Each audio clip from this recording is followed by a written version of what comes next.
Assalamualaikum warahmatullahi wabarakatuh. Jumpa lagi bersama saya, Rofandi Ibrahim, dalam acara podcast Pojok Donggala. Podcast Pojok Donggala mengabarkan kepada pemirsa podcast di mana saja Anda berada secara kritis, cepat, dan akurat. Pada kesempatan kali ini saya kedatangan tamu yang sangat spesial untuk kita semua. Narasumber kita pada kesempatan podcast kali ini adalah Mas Imam. Nah, Mas Imam ini adalah salah satu pegiat tenun di Kabupaten Donggala, bahkan Sulawesi Tengah, yang beliau selama ini concern untuk bagaimana bisa mengangkat tenun Donggala ini bisa sama tenun Donggala ini ya belum sepopuler dengan batik yang kita kenal selama ini. Oleh karena itu beliau ini punya kapasitas untuk sama-sama kita bincang terkait dengan tenun Donggala ini. Bagaimana kabar Mas Imam pada kesempatan kali ini? Alhamdulillah. Alhamdulillah sehat-sehat. Nah, baik, 60 menit ke depan kita akan sama-sama mendengarkan, kita bincang-bincang santai bersama Mas Imam. Kalau tidak salah Mas Imam ini juga adalah salah satu ketua Asosiasi Tenun Donggala. Nah, nanti saya akan coba tanya kira-kira apa yang melatari Mas Imam untuk membentuk Asosiasi Tenun Donggala ini. Nah, mungkin untuk pertama kali untuk mengawali perbincangan kita pada podcast kali ini, saya ingin mau tanya dulu Mas Imam. Kira-kira Mas Imam, apa di pikiran Mas Imam terkait dengan pembentukan Asosiasi Tenun Donggala ini? Apa kira-kira yang melatari Mas Imam untuk membentuk asosiasi ini? Iya, terima kasih.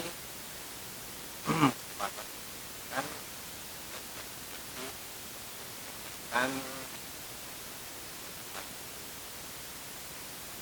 Donggala Ya. Tenun Donggala itu sebenarnya itu kita ini perlu diikuti baik mas itu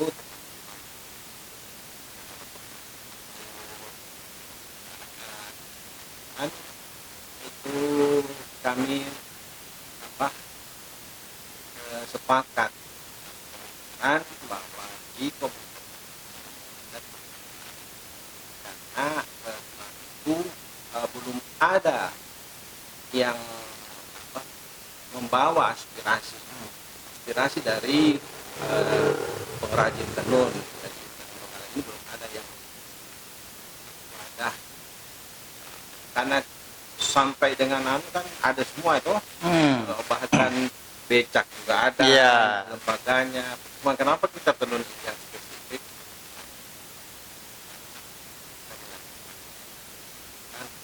Untuk ada yang Asosiasi Tenun Donggala. Jadi kemarin itu saya juga CEO dari Mupes Wale 2020. Ya.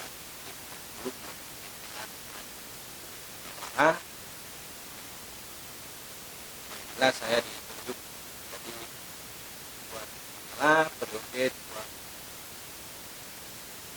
Oh ya, masih lama ya. ya. Ya, jadi asosiasi tenun ini melibatkan seluruh pengrajin-pengrajin tenun ya, Pak? Secara otomatis itu pengrajin tenun itu menjadi anggota ya. Jadi tujuannya yaitu untuk membawa aspirasi mereka. Contohnya itu kan itu ya. Ya, termasuk misalnya bagaimana pengrajin ini difasilitasi untuk, katakanlah kita ketahui kan pengrajin-pengrajin tradisional yang ada di beberapa wilayah ini, katakanlah di Towale, di Limboro, Kola-Kola, biasanya kan mereka itu butuhkan semacam bahan untuk tenun. Kira-kira peran asosiasi di mana? Di mana di situ? Apakah misalnya asosiasi bisa memfasilitasi para petenun ini untuk menyiapkan bahan atau bagaimana, Pak Ketua? Iya, alhamdulillah Ah. itu setelah sa-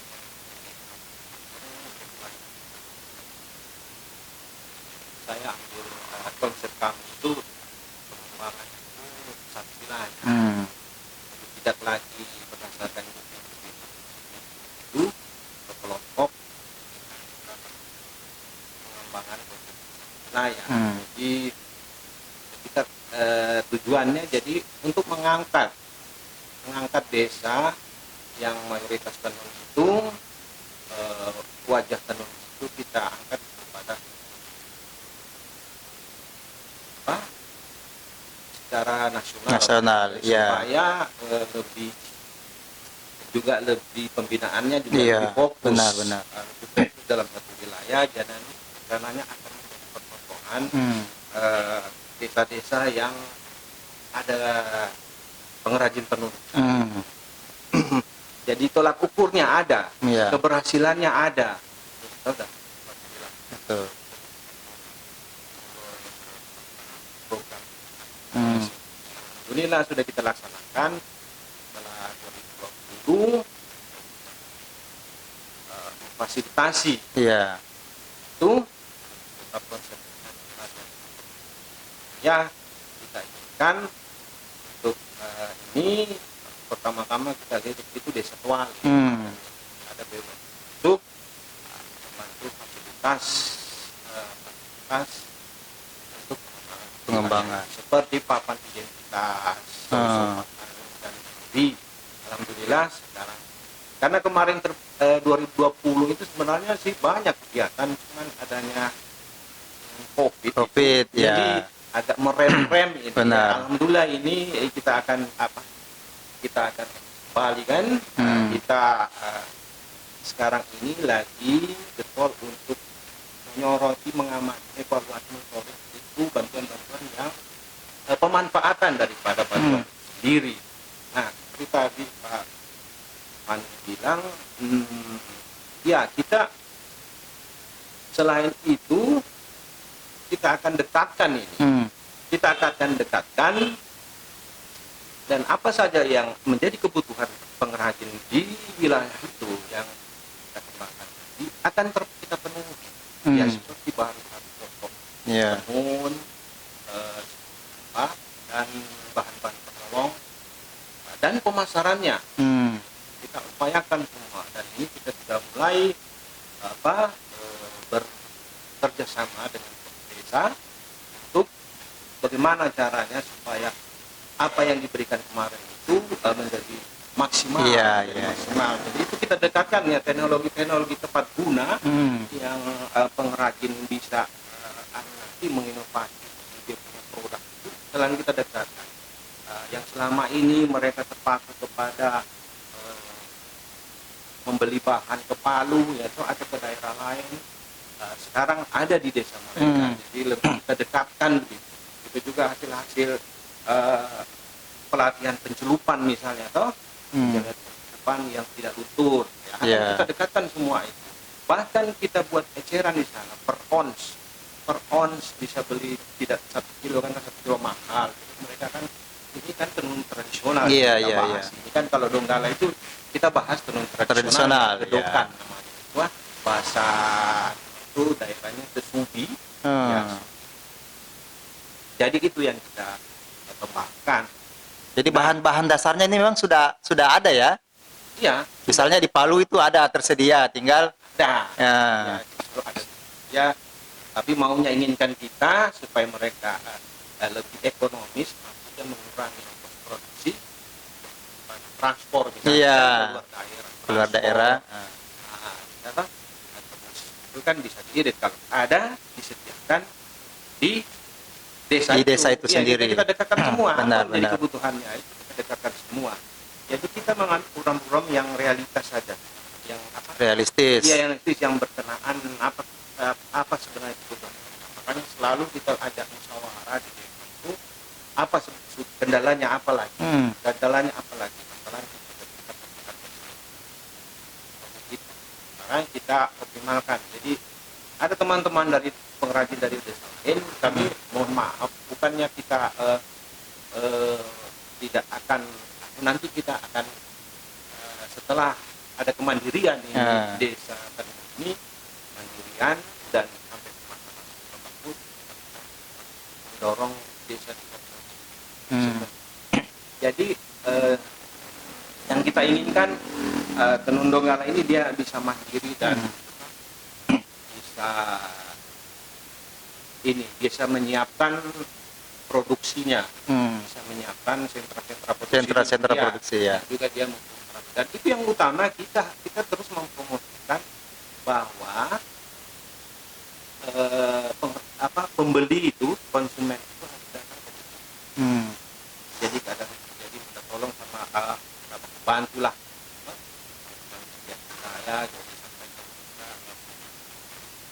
desa ini menyiapkan hasil tiga.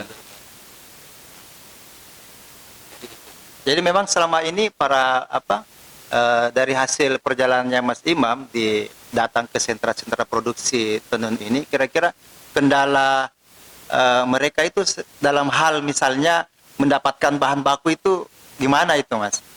Kira-kira apa kendalanya? Tadi kan Mas Imam sudah jelaskan bahwa memang bahan dasar, bahan baku itu ada tersedia, tapi akses untuk mendapatkan itu masih agak susah. Kira-kira kendalanya di mana itu, Mas? Iya, gini, kalau biasanya kan ini kita berbicara tradisional, jadi mereka biasa beli bahan baku eceran. Oh ya. Kalau eceran makin nilainya makin tinggi. Iya. Kan? Eceran makin tinggi. Kalau berbeda dengan satu pak, jadi kita tanyakan lagi modal itu. Iya. Bisakah selama ini bertarung, ya, bertarung karena kapasitas alat tradisional itu tarung saja. Itu dia punya hambatan itu ya tadi. Jadi mereka mereka mencari itu di luar desa. Cari mereka di luar desa. Jadi kan berongkos, ya. Transportasi itu kan, transportasi waktu dan juga mahalnya, ya kan, harga dipermainkan. Jadi ini kita siapkan di desa. Jadi itu insya Allah jadi dari sentranya bahan baku ini kita lakukan, kita datangkan. Iya. Jadi harga yang mereka dapatkan misalnya beli di Palu berapa, sama juga harganya di desa mereka. Itu ya. Iya, kan nanti ada yang pengelola. Iya. Mungkin untuk berapa persen untuk yang menjaga toko itu kan, menjaga galeri, ya itu mungkin sudah mulai kita paham. Jadi alhamdulillah ini galeri mulai dari minggu kemarin kita sudah buka, mudah-mudahan untuk terus. Jadi itu yang kita sekarang, kita evaluasi. Ya. Makanya memang lebih tepat kalau ketika asosiasi atau koperasi tenun ini bisa memfasilitasi. Katakanlah kebutuhan-kebutuhan dasar yang tadi kita jelaskan, itu asosiasi yang menyiapkan atau koperasi tenun yang menyiapkan. Lembaga-lembaga inilah yang kemudian akan bisa memberikan bantuan kepada para pengrajin-pengrajin ini kan, dengan skema apa kan yang bisa dibangun. Ya, kemarin juga ada rencana kita memberi mereka penyuluhan bahwa memang koperasi ini memang dia punya anggaran dasar kan ada tentang permodalan ya. Jadi sebenarnya yang efektif ada kelembagaan itu. Jadi maunya juga di desa itu kita harus ada kelembagaan yang koperasi itu yang untuk mensejahterakan anggotanya, ya kan, misalnya koperasi tenun gitu kan, dia mensejahterakan anggota. Terus ada juga lembaga-lembaga lain. Ada BUMDes, Mas. Ada BUMDes. BUMDes juga harus bisa digerakkan untuk itu ya. Ya, itu kita beranu sekali sama BUMDes. BUMDes.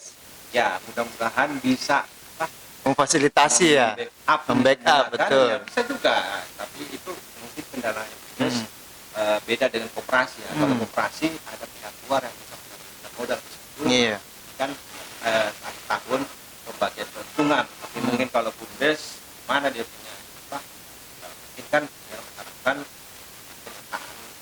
penyertaan Dana desa. Nah, misalnya kan nggak gitu, beda dengan koperasi. Kalau BUMDes kan dana desa disertakan ke BUMDes. Ya. BUMDes itu bisa kelola, katakanlah untuk sektor usaha tenun. Ya. Itu BUMDes bisa mengelola kalau untuk saya itu. rasa bisa, karena ya saya belum tahu kalau mengenai aturan-aturan ini saya belum tahu. Tapi koperasi saya tahu. Iya. Bisa dari pihak luar, secara swasta itu menanamkan modal investasi ke situ. Tapi kira BUMDes bisa juga enggak? Karena saya ini ya ada link ke teman-teman yang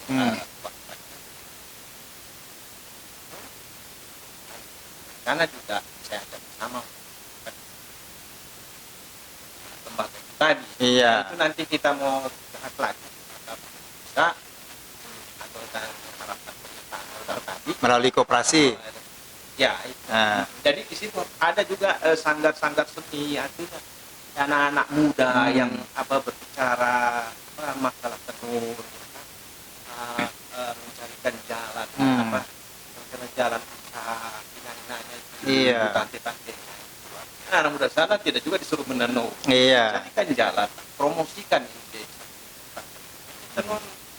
Karena ya tenun ini kan warisan budayanya kita. Ya itu Sudah ratusan tahun. jadi itu yang harus ada di wilayah tenun. Saya inginkan ada tas tenun misalnya yang betul memperjuangkan. Iya, itu penting, Mas. Itu. Iya. Karena Nah, kita lanjut ya, Mas Imam. Nah, tadi Mas Imam sudah menjelaskan bagaimana agar tenun Donggala ini bisa lestari untuk selamanya kan. Nah, tentu kita membutuhkan ada regenerasi di proses penenunan ini. Nah, bagaimana tanggapan Mas Imam? ya itu sangat penting karena regenerasi selama ini secara alam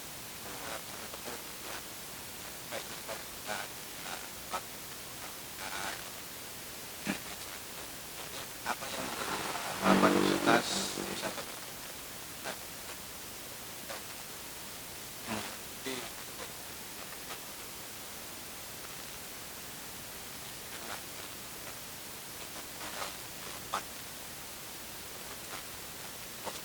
jadi kita mentor Ya,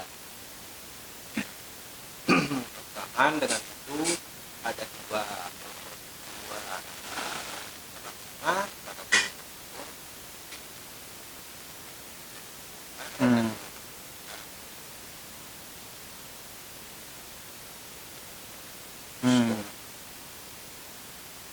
itu harus kita bahas mereka. iya,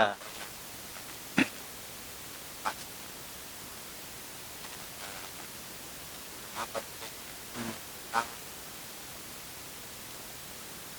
Tentang iya, masa depan. iya, Jadi supaya gimana memberilah kepada kita untuk regenerasi akan bertahan. iya. Tadi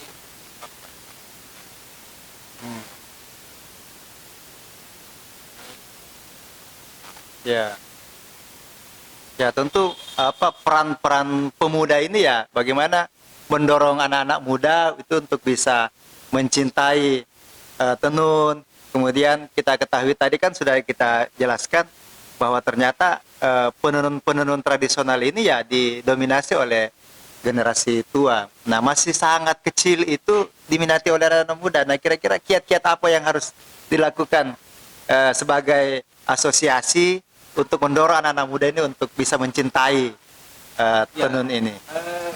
ya itu yang saya sangat berharap bahwa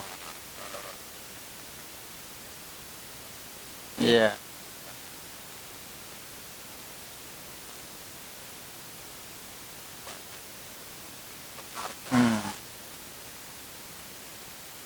makanya itu kalau di bidang produk ada orang Iya.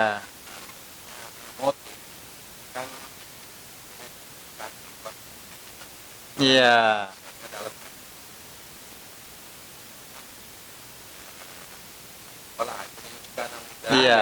jadi pasarnya itu sekarang kan Milenial ya. iya pasar milenial. Pasar milenial. Ya.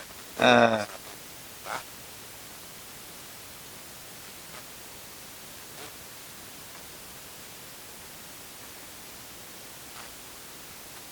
kan ini Hmm. kan hmm.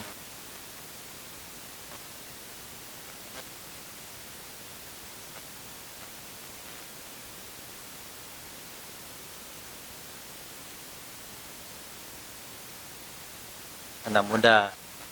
juga sebagian kita tolong ya,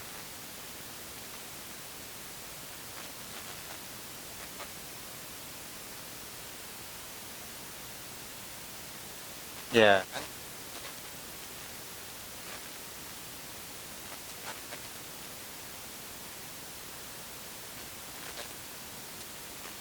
Iya. coba hanya pas sasaran Hmm. artinya dia pengrajin Iya. pengrajin pengrajin Bisa terangkat. Iya. Ya, dampak ekonominya ini bisa jatuh kepada para pengrajin juga ya. Ini kan maaf ya Hmm. kan itulah maksud saya promosi itu harus kita arahkan kepada promosi dilihatkan itu jadi pasarnya itu kan misalnya kalau kita promosi Hmm. kita jelas pasarnya kali nunya Ya.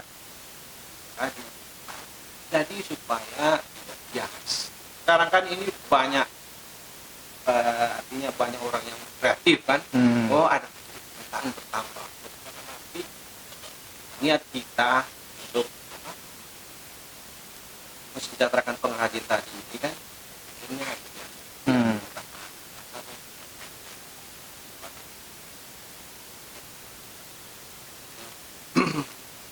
kita kan saya masyarakat Iya.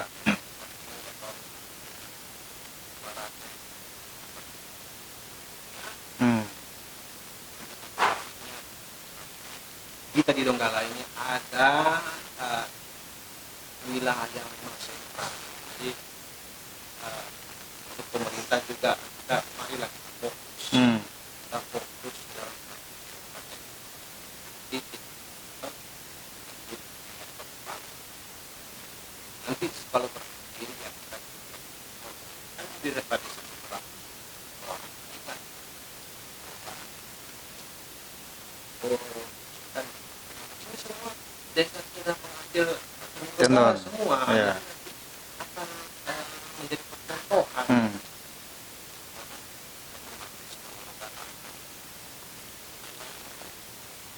berkibar Iya. di daerah sendiri kan. Hmm. Nah, kan Hmm. energis ya kan sebelum kita Ya. tidak kita tahu apa realita apa yang berkembang kan. Betul. Nah, jangan maaf jadi program buat di belakang meja Iya. ya. Carilah kita duduk-duduk diskusi. Iya. Kita cari program bottom up Iya, Kita- benar. teman-teman saya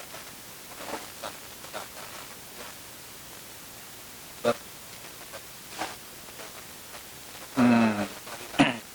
keluarkan bantulah kepada alhamdulillah Pak. Sudah makmur lah sudah Benar. sejahtera karena kita berkecimpung Nah, tenun Donggala. Marilah kita tengok pengrajinnya betul. kalau marilah bantu kita kan? Keluarkan cek, keluarkan lah.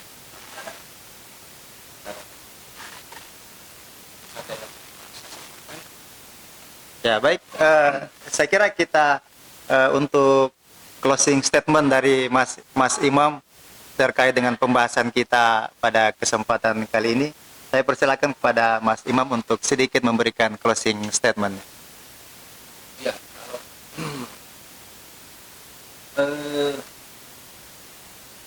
Danun Donggala ini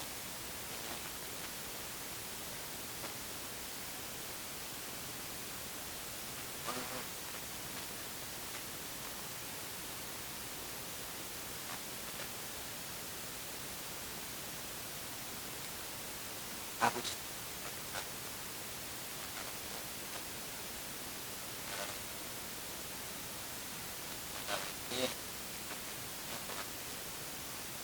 Ya. ini ah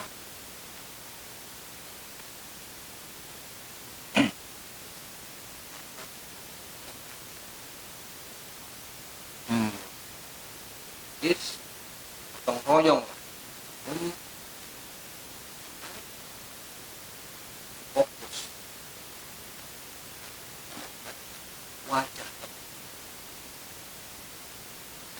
kita bawa tamu rumah dari dapur ke dapur sekarang bisa tampil di pinggir jalan dalam satu sompanan atau rumah-rumah tamu yang bisa di para tamu.